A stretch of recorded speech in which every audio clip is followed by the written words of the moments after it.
আরে মিয়া হসপিটালে গেলে সিট পাওয়া যায় না, ডাক্তার পর্যন্ত টায়ার্ড ফিল করে রোগী দেখতে দেখতে। এত রোগ আসে কোত্থেকে?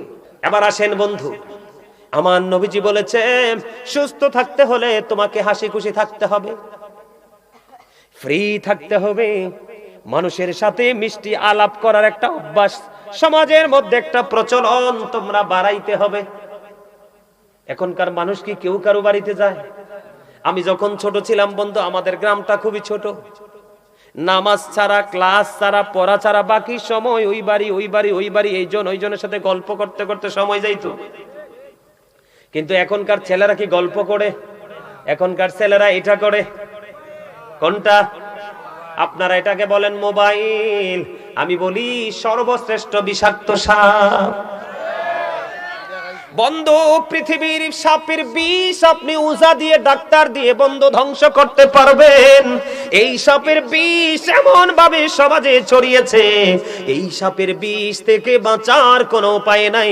একটা ছেলের মাথা ঠিক নাই, একটা ছেলের জবান ঠিক নাই, একটা ছেলের চোখ ঠিক নাই, একটা ছেলের কান ঠিক নাই, একটা ছেলের হাত ঠিক নাই, একটা ছেলের পা ঠিক নাই, সবগুলো বেঠিক হইতে হইতে হইতে হইতে তার হৃদয় পর্যন্ত বেঠিক হয়ে গেছে।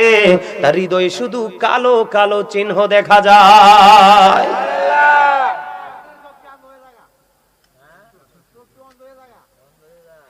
এই যে চাচা যে কথা বলছে, হাসি দিয়ে উড়াইবার মতো না, কিন্তু আপনারা দেখবেন এখনো আমি যদি চশমাটা সত্যিকার অর্থে বলি, আল্লাহি বন্ধু, আমি সত্যি করতে যদি বলি, আমি কিন্তু আগে ওয়াজে চশমা পড়তাম না। এখন আমি চশমা পরি, আমার কিছু ভক্ত আছে তারা মানতে নারাজ। হুজুর চশমাটা না দিলে সুন্দর দেখায় না, আরো বেশি সুন্দর লাগে। আসলে বন্ধু, চোখে কোনো সমস্যা নেই, আমাদের বয়স কিন্তু কম হয়নি, চুলদারি গুলো পাইকা গেছে, এখনো চোখের পাওয়ার কিন্তু যথেষ্ট আছে। ওই পর্যন্ত সব বলতে পারবো বন্ধু কি হচ্ছে না হচ্ছে। কিন্তু দুঃখজনক হলেও সত্য, আপনার আমার ভাই, বাবা, বাতিজা, সন্তান ছোট্ট ছোট্ট চোখ কানা। কথা বলেন না কেন? একটা মাত্র কারণ, সেইটা হলো এইটা, চাইয়া থাকতে থাকতে থাকতে থাকতে এটার পাওয়ারের কাছে এই পাওয়ার কি গিলে খায়। আপনি মোবাইল থেকে দূরে যান, দেখবেন আপনি কত রিল্যাক্স ফিল করতেছেন। বন্ধুরে আমার, ওই যে আমি একটু আগে হাসি খুশির কথা বললাম, আল্লাহর হাবিব বলেছে তোমরা যদি সুস্থ থাকতে চাও, বেশি বেশি করে তোমরা হাসি খুশি থাকো, ফ্রি মোডে একজন আরেকজনের সাথে হাসি খুশি ভাবে চলতে শিখো। কারণ আপনি যখন বন্ধু অনেক বেশি কি থাকবেন, আপনার মধ্যে অনেক রিজার্ভ থাকবেন, রাগান্বিত থাকবেন, তখন এই রাগ নাকি, আল্লাহর হাবিব বলেছেন এই রাগ নাকি মানুষের হার্টকে কি করে, অ্যাটাক করে।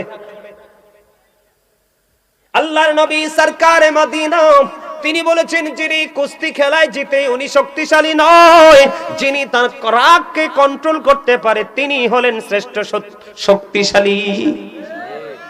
কি আপনি দেখবেন গায়ের জোরের থেকে কৌশলের জোর বড় না গায়ের জোর বড়? কৌশলের জোর বড়। সুস্থ থাকার জন্য সবচেয়ে বড় কৌশল হলো রাগকে কন্ট্রোলিং এ নিয়ে আসা। আল্লাহর হাবিব বলেছেন যদি তোমার অনেক বেশি রাগ হয় তুমি বসে যাও, তারপরেও যদি কন্ট্রোল করতে না পারো তুমি শুয়ে যাও। ফ্রি থাকতে চেষ্টা করো, ফ্রি যত বেশি থাকবা তুমি, হাসি খুশি যত বেশি থাকবা, তোমার সুস্থতার মান তত বেশি ভালো থাকবে, হার্টে কোনো প্রবলেম হবে না, প্রেসার আসবে না। আল্লাহর হাবিব তিনি জানিয়ে দিয়েছেন বন্ধু এইভাবে তোমরা জীবন যাপন করো। হিংসা থেকে, আত্মগরিমা থেকে, অহংকার থেকে, একদম রিজার্ভ মোড থেকে তোমরা বের হয়ে এসো, হাসি খুশি থাকো। দেখবেন হাসি খুশি যেই মানুষ থাকে তার সবকিছু ভালো। যেই মানুষটা একটু গোমরা থাকে, একটু ভার দেখবেন তার চারপাশ ভার হয়ে যায়। আমি আপনাদেরকে এই বিষয়টা শেষ করে দেই বন্ধু, সুস্থ থাকতে হলে আরেকটা কাজ আপনাকে আমাকে বেশি করতে হবে। শুরু যেমনি করেছি ফজরের নামাজ দিয়ে, তেমনি ভাবে আপনাকে আমাকে আরেকটা অভ্যাস করতে হবে, যে নামাজটা হলো সালাতুল ইশারের নামাজ। আল্লাহ রাসূল কি করতেন? আল্লাহ রাসূল মাগরিবের পরে খাবার খেয়ে ফেলতেন, এশার নামাজ পড়ার পরেই তিনি বিছানায় চলে যেতেন। বন্ধুরে আমার, তাড়াতাড়ি ঘুম, রাত্রি জেগে থেকে আপনি পড়াশোনা করেন বা যাই করেন, এটা মোটেও কিন্তু বন্ধু শোভনীয় নয়। আপনি রাতে তাড়াতাড়ি ঘুমাবেন, সকালে তাড়াতাড়ি উঠবেন, এটা আপনার সুস্থতার জন্য অনেক বেশি গুরুত্বপূর্ণ ব্যাপার। নিবেন তো? এটা আপনার আমার, এটা যদি আজকে যদি আপনি কাউন্ট করে রাখতে পারেন, এটা আপনার আমার দুনিয়া এবং আখিরাত দুটোকে নিয়ামতে পরিপূর্ণ করে দিবে। সুবহানাল্লাহ বলেন না? আল্লাহর কাছে কোন ইমানদার বেশি পছন্দের? যেটা শক্তিশালী। দুর্বল যেটা, এটা আল্লাহর কাছে কম পছন্দের। কারণ শক্তিশালী ইমানদার দিয়ে শক্তিধর কাজ হয়, পাওয়ারফুল কাজ হয়। এই জন্য আল্লাহর হাবিব বলেছেন, অনেক বেশি অল্প খাবার তোমরা খেও না, আবার অনেক বেশি খাবার তোমরা খেও না। 3 ভাগে ভাগ করো পেটটাকে। কয় ভাগে? একটা ভাগ তুমি খাবার দিয়ে পোড়াও, আরেকটা ভাগ তুমি পানি দিয়ে পোড়াও, আরেকটা ভাগ তুমি খালি রাখো। এইভাবে যদি তুমি প্রতিনিয়ত চলতে পারো, তাহলে তোমার জীবনে সুস্থতা বেশি থাকবে। আমি আপনাদেরকে একটা এক্সাম্পল দেই। যদিও বন্ধু ব্রিটিশ রানী দ্বিতীয় এলিজাবেথ তিনি একজন বেঈমান ছিলেন। আপনাদেরকে বলি, অনলাইনে আপনারা চার্জ দিয়ে দেখবেন আমার কথা যদি মিথ্যে হয়। ও বন্ধু, লন্ডন, ব্রিটেন, ইংল্যান্ডের যে প্রধানমন্ত্রী আরো বেশ কয়েক মাস আগে মারা গেছে, প্রায় মনে বছর খানিক হবে। ব্রিটিশ রানী দ্বিতীয় এলিজাবেথ যখন তিনি ইন্তেকাল করলো, ওনার দেশের যারা ডক্টর ছিলেন, অবজারভেশন যারা করেন, অ্যাস্ট্রোনমার যারা ছিলেন, তারা ওনাকে নিয়ে বন্ধু গবেষণা শুরু করলো। উনি তো ব্রিটিশ রানী ছিলেন।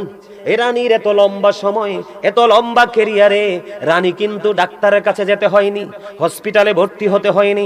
তখন তারা চুলচেরা বিশ্লেষণ শুরু করলো রানীকে নিয়ে। আপনারা দেখেন আমরা কতটা লজ্জিত, কতটা অপমানিত, কতটা বেহায়া মানুষ। আমরা মুসলমান নবীকে আমরা নিজেকে মুসলমান দাবি করি, নিজেদেরকে ইমানদার দাবি করি। আসলে ইমানের ছাটাফোটা কতটুকু আছে আমি জানি না বন্ধু। আমরা মুসলমান হয়ে, নবীর উম্মত হয়ে সেটা আমরা পালন করতে পারি না, অথচ বেঈমান কাফেরেরা সেটা বন্ধ ফলো করছে। ব্রিটিশ রানীর জীবন বৃত্তান্ত যখন তারা ঘাটা শুরু করলো, ঘাটতে ঘাটতে ঘাটতে ঘাটতে খুঁজতে খুঁজতে পেয়ে গেল ব্রিটিশ রানীর জীবনে অতিরিক্ত কোনো কর্ম ছিল না। একটা কর্ম ছিল, যেটা আমি বলেছি আমার নবীর শিক্ষা। ওমা সুবহানাল্লাহ কন্না কিল্লে একটা শিক্ষা। রানী নাকি কি করতো জানেননি? খাবার নিয়ে যখন বসতো, পুষ্টিকর খাবার খাইতো। তিনি দিনে 3 বার 4 বারও তিনি খাবার খাইতো। তিনি 3 বার 4 বারও বন্ধু তিনি খাবার খেতেন। অল্প অল্প করে তিনি খাবার খেতেন। পেটে খিদা লাগছে, একটু খেয়েছে, পানি খেয়ে চলে গেছে। আবার যখন খিদা লাগতো তিনি আবার এসে খাবারে বসতেন, একটুখানি খাবার খেয়ে তিনি পানি খেয়ে আবার চলে যেতেন। এমনি করে করে তিনি তোনার জীবনটাকে শারীরিক এক্সারসাইজ, মানসিকভাবে স্যাটিসফাই ছিলেন বন্ধু। এই কারণে রানী লম্বা সময় বন্ধু, এই রিসেন্ট ঘটনা আপনারা যুবক যারা, তোমাদেরকে বলছি অনলাইন ঘাটবা, আমি যদি মিথ্যা বলে থাকি। তারা তখন ঘাটার পরে দেখলেন রানীর জীবনে স্পেসিফিক কোনো সাধনা ছিল না, কোনো রেয়াজত ছিল না, একটা মাত্র রেয়াজত, নবীর শিক্ষা। সুবহানাল্লাহ বলেন না? আরো জোরে বলেন। বন্ধু আমি বলি না যে চিরজীবন বেঁচে থাকবো। বন্ধু যখন আপনার সময় হবে তখনই চলে যেতে হবে, কিন্তু যেইটুকু সময় আমি পৃথিবীর বুকে বিচরণ করব, আমি যেন সুস্থ অবস্থায় থাকতে পারি, আমি যেন কারো বোঝা না হই।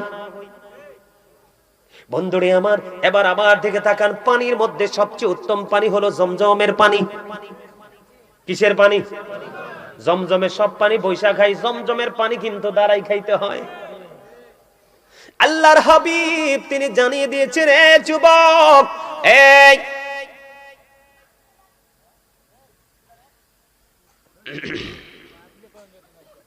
না যাইবো কোরআন যাইবো, আমি দুটোটারে চিন্তা রাখছি। আমি কিন্তু এবার আঙ্গুল দিছি, নেক্সট টাইম কিন্তু বলবো ইউ স্ট্যান্ড আপ। মনু এককালে দাঁড়াইয়ে যান। আরে তোমরা এখনো হাসতে পারলা না মিয়া? হাসো হাসো, চাই দাঁত দিক, দাঁত দাঁত।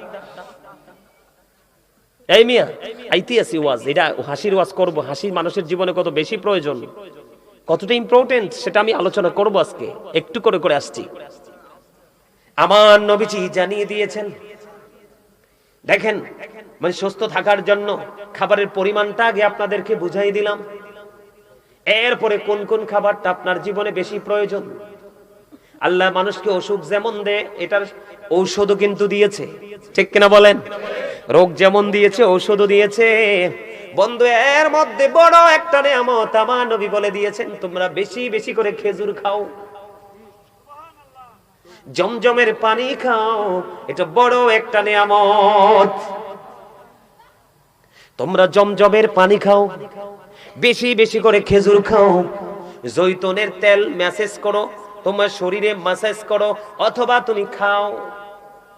নবীজি বলেছেন বেশি বেশি করে তুমি মধু খাও। মায়েশা সিদ্দিকা রাদিয়াল্লাহু তাআলা আনহা থেকে হাদিসখানা বর্ণিত, আপনার আমার প্রাণের নবী তিনি বলে দিয়েছেন, বন্ধু কোন মানুষ যদি প্রত্যেকদিন ঘুমানোর আগে সব খাবার শেষ, এটা খাওয়ার পরে আর কোনো খাওয়া খাবেন না, সব খাবার শেষ, খাবার খাওয়ার পরে যদি 3 আঙ্গুলের 1 চিমটিতে যতটুকু কালিজিরা ওঠে ওইটুকু কালিজিরা আপনি খেয়ে ফেলবেন, মাসে বেশি না 31 দিনের মধ্যে মাত্র 2 থেকে 3 দিন সকালবেলা যদি খালি পেটে ওঠে আপনি যদি 1 ফোঁটা 2 ফোঁটা 3 ফোঁটা মধু যদি আপনি খেতে পারেন, আল্লাহর হাবিব সরকারে মদিনা তিনি বলে দিয়েছেন তোমাকে কোনোদিন বড় কোন রোগ তোমাকে আক্রমণ করবে না। জোরে জোরে বলেন না সুবহানাল্লাহ, আর জোরে সুবহানাল্লাহ। খেজুর বেশি বেশি করে খাবেন, জমজমের পানি বেশি বেশি করে খাবেন, জৈতুনের তেল খাবেন, বন্ধু মধু খাবেন, কালিজিরা খাবেন, আপনার জীবন সুস্থ হয়ে যাবে। তবে গোশত মিট খাওয়ার ক্ষেত্রে কিন্তু একটা কন্ডিশন নবীজি দিয়েছেন, তোমরা বেশি বেশি করে দুধ পান করো। কি করো? ছাগল হালাল ছাগলের দুধ পান করো, গরুর দুধ পান করো, উটনির দুধ পান করো, কিন্তু গোশতটা বেশি খেও না। নবীজি বলেছেন দুধের মধ্যে শারীরিক উপাদান এত বেশি রয়েছে, কারণ গবাদি পশু যখন মাঠে নেমে যায় কত ধরনের বন্ধু ঘাস তরুলতা তারা ভক্ষণ করে, হাদিস শরীফের মধ্যে এসেছে ওইগুলো থেকে দুধ উৎপাদিত হয়। গাভীর বাটি উটনির বাটি দুধ চলে আসে, ছাগলের বাটি দুধ চলে আসে। এই জন্য নবীজি বলেছেন তোমরা গোশত কম কম খাও, দুধ বেশি বেশি করে খাও। তবে দুধ যে খাবেন আবার আন্তাজি খাইলে হবে না। যাদের লিভারটা স্লো, উইক, পাওয়ারলেস লিভার, আপনার এই জায়গাটা কিন্তু আপনার বড় গুরুত্বপূর্ণ। মনু মুর্দারে মুর দিকে তাকাও, হাসবা বাইর যাইয়া, এখন না। লিভার বুঝুনি, কোন শক্ত খাবার খাবা না, দাঁত দিয়ে চাল্লা এটাকে ফিনিশ করার জন্য এটাকে ভালো করে চিবিয়ে তুমি কি করবা, ভিতরের দিকে প্রবেশ করবা। লিভারের কাজ হলো আপনার খাবারটাকে বন্ধ, মেশিন যেইভাবে মরিচ কি গুঁড়া করে ফেলে, হলুদ কি গুঁড়া করে ফেলে, লিভারের কাজ হলো ওই খাবারটাকে বন্ধু একেবারে চিবিয়ে একবারে লিকুইড করে আপনার স্টমাক পর্যন্ত পৌঁছে দেয়। আপনি যখন হিসাবের বাইরে খাবার খাবেন লিভারের উপর প্রেসার পড়বে। আপনারা হসপিটালে গিয়ে দেখবেন, আমি যদি বলি বন্ধু আপনারা বিশ্বাস নাও করতে পারেন, আপনি এখন হসপিটালে গিয়ে দেখবেন ম্যাক্সিমাম মানুষের পেটি লিভার। কথা বলেন না কেন? আরো জোরে বলেন ঠিক না ঠিক? এখানে কারণ কয়েকটা।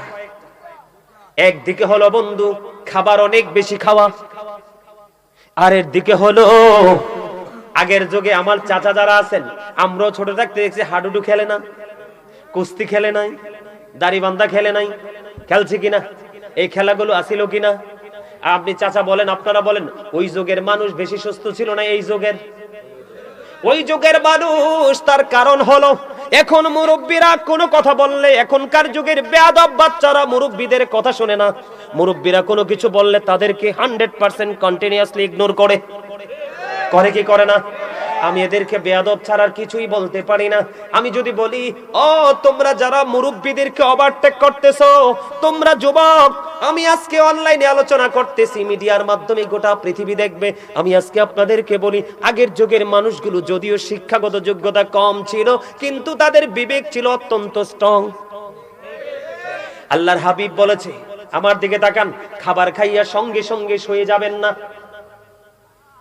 খাবার খাইয়া সঙ্গে সঙ্গে শোয়া যাবে না, কমপক্ষে 40 কদম হাঁটবেন। যদি পারেন একটু খেলাধুলা করবেন। কি করবেন? যদি পারেন একটু খেলাধুলা করবেন, হাঁটাহাঁটি করবেন, একটু এক্সারসাইজ করবেন। সুস্থতার জন্য বন্ধু, সুস্থতার জন্য হাঁটাহাঁটি, দৌড়াদৌড়ি, খেলাধুলার বিকল্প নেই।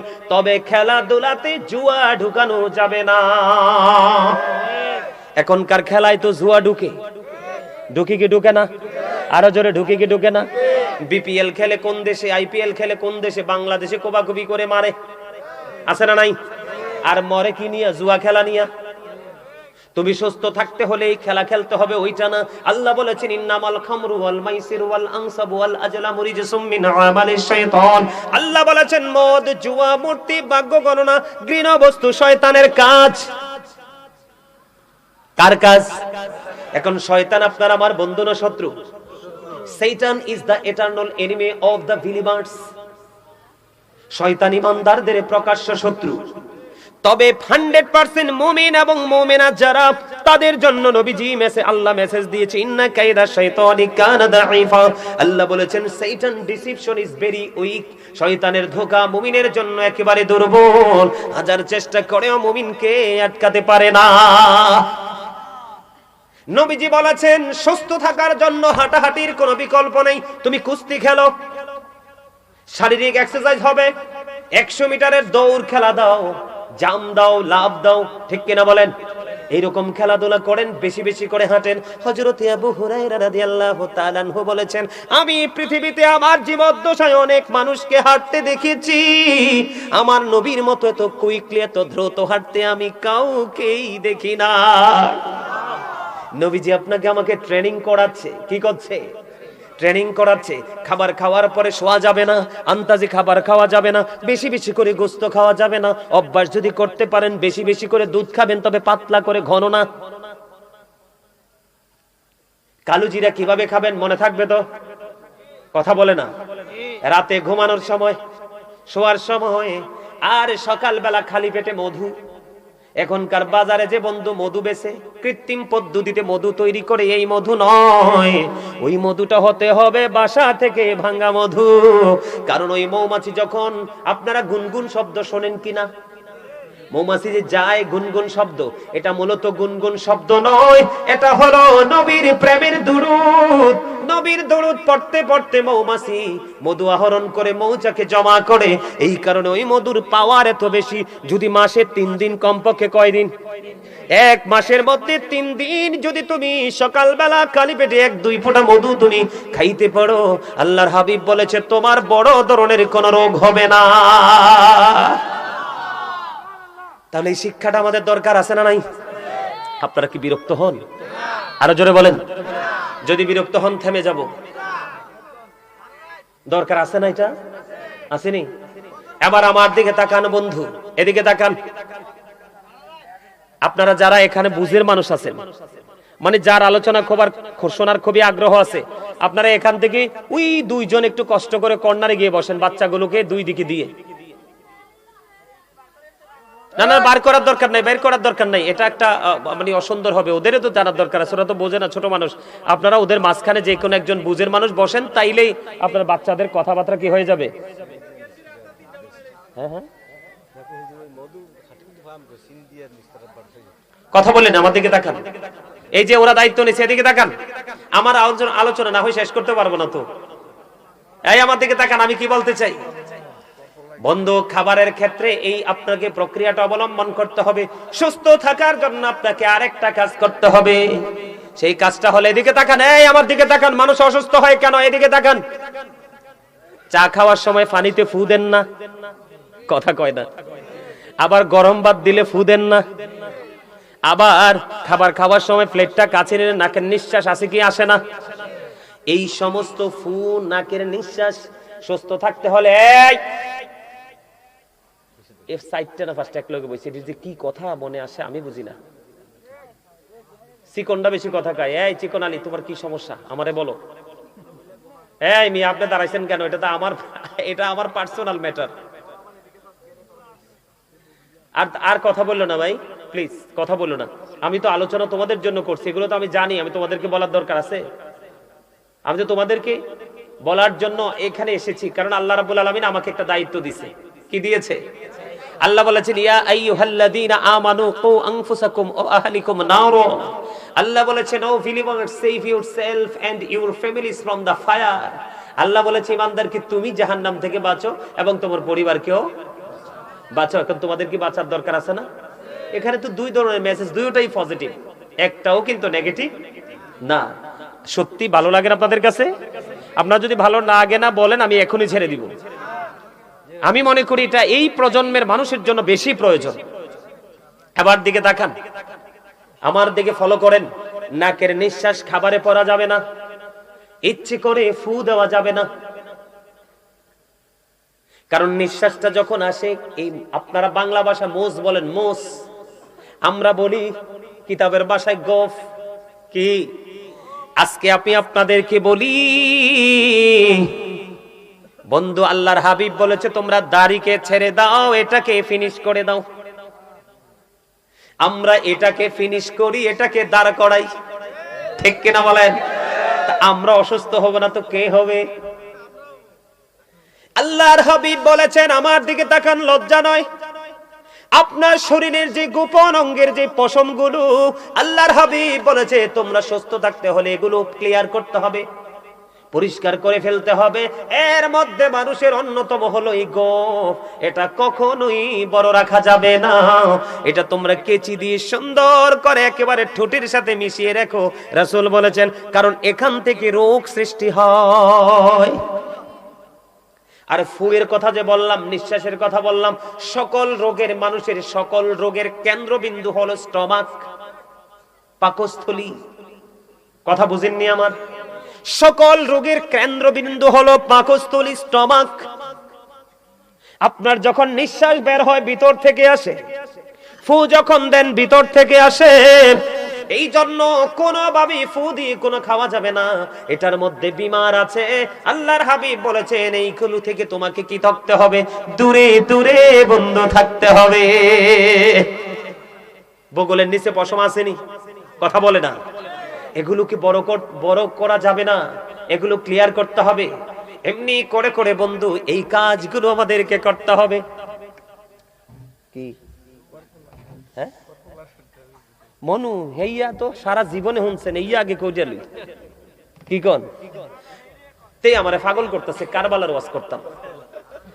আচ্ছা কারবালার ওয়াজটা এটা আমাদের জীবনে কি আমরা শুনতেছি না? আমি তো তারে বলছি যে আমি তোরে কারবালার ওয়াজ শোনাবো, কিন্তু এই বিষয়টাকে শেষ করি না। হ্যাঁ, ইমাম হুসাইন শহীদ হয়েছে, এগুলো তো আমরা সবাই জানি, জানি কি জানি না? কিন্তু তারপরও আমাদের এই যে আমাদের মধ্যে একটা নতুন একটা অনুভূতি চলে আসে, আসে কি আসে না? আসে। শহাদায়ে কারবালা, আমাদের এখান থেকে আমরা অনেক কিছু অর্জন করতে পারি, ঈমানি চেতনাকে বৃদ্ধি করতে পারি। আমি সেই জায়গাটা নিয়ে আলোচনা আপনাদের কাছে করব, তবে আমি মনে করি এই জিনিসটা বেশি প্রয়োজন। আরে মিয়া, হসপিটালে গেলে সিট পাওয়া যায় না, ডাক্তার পর্যন্ত টায়ার্ড ফিল করে রোগী দেখতে দেখতে। এত রোগ আসে কোত্থেকে? এটার জন্য দায়ী আমরা নিজে। কি লাভ হবে আমি অন্যজনকে দোষে, সব পেয়েছি আমি আমার আপন কর্ম দোষে। কাউকে দোষ দিয়ে কোনো লাভ? আপনার আমার কর্ম ভালো, ঠিক কিনা? এবার আসেন বন্ধু, আমার নবীজি বলেছে সুস্থ থাকতে হলে তোমাকে হাসি খুশি থাকতে হবে, ফ্রি থাকতে হবে, মানুষের সাথে মিষ্টি আলাপ করার একটা অভ্যাস সমাজের মধ্যে একটা প্রচলন তোমরা বাড়াইতে হবে। এখনকার মানুষ কি কেউ কারো বাড়িতে যায়? আমি যখন ছোট ছিলাম বন্ধু, আমাদের গ্রামটা খুবই ছোট, নামাজ ছাড়া, ক্লাস ছাড়া, পড়া ছাড়া বাকি সময় ওই বাড়ি ওই বাড়ি ওই বাড়ি, এইজন ওইজনের সাথে গল্প করতে করতে সময় যাইতো। কিন্তু এখনকার ছেলেরা কি গল্প করে? এখনকার ছেলেরা এটা করে। কোনটা? আপনারা এটাকে বলেন মোবাইল, আমি বলি সর্বশ্রেষ্ঠ বিষাক্ত সাপ। বন্ধু, পৃথিবীর সাপের বিষ আপনি উজা দিয়ে, ডাক্তার দিয়ে বন্ধু ধ্বংস করতে পারবেন। এই সাপের বিষ এমন ভাবে সমাজে ছড়িয়েছে, এই সাপের বিষ থেকে বাঁচার কোনো উপায় নাই। একটা ছেলের মাথা ঠিক নাই, একটা ছেলের জবান ঠিক নাই, একটা ছেলের চোখ ঠিক নাই, একটা ছেলের কান ঠিক নাই, একটা ছেলের হাত ঠিক নাই, একটা ছেলের পা ঠিক নাই। সবগুলো বেঠিক হইতে হইতে হইতে হইতে তার হৃদয় পর্যন্ত বেঠিক হয়ে গেছে। তার হৃদয়ে শুধু কালো কালো চিহ্ন দেখা যায়।